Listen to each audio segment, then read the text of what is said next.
Welcome to our channel. Today we how to transfer Shopify orders into Google Sheets with Make step-by-step clearly. First, log into your Shopify account. Navigate to the Apps section in the left sidebar. Click on the Apps button to access the App Store. Search for the Make app in the Shopify App Store. Install the Make app and follow the prompts to add it to your store. Once installed, open the Make app from your Shopify dashboard. Create a new scenario by selecting the Create a New Scenario button. Choose Shopify as the first module and select Watch Orders.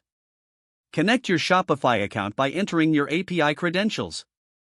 Configure the module by setting the appropriate filters for the orders you want to transfer. Add a new module and select Google Sheets from the available options. Choose the action you want to perform, such as Create a Spreadsheet row. Connect your Google Sheets account by signing in and granting permission. Select the specific spreadsheet where you want the orders to be sent. Map the Shopify order fields to the corresponding fields in Google Sheets. Customize any additional settings according to your needs. Once everything is set up, click on the Run Once button to test the scenario.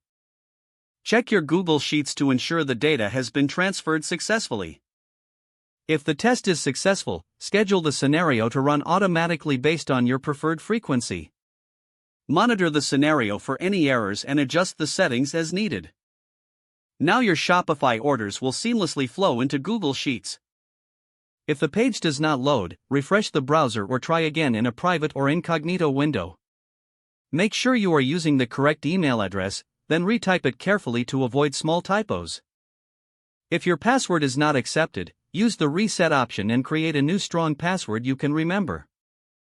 Check your spam folder for verification or security emails, then complete any requested confirmation steps. Enable two-factor authentication if available to improve account security and reduce unauthorized access risk. After signing in, review your profile details so your contact information and settings are accurate and current. If you see an error message, note it down and try again after restarting your device and internet connection. Log out when you finish, especially on shared devices, to keep your account and payment information secure. If the page does not load, refresh the browser or try again in a private or incognito window. Don't forget to like this video and subscribe to our channel for more step-by-step tech guides.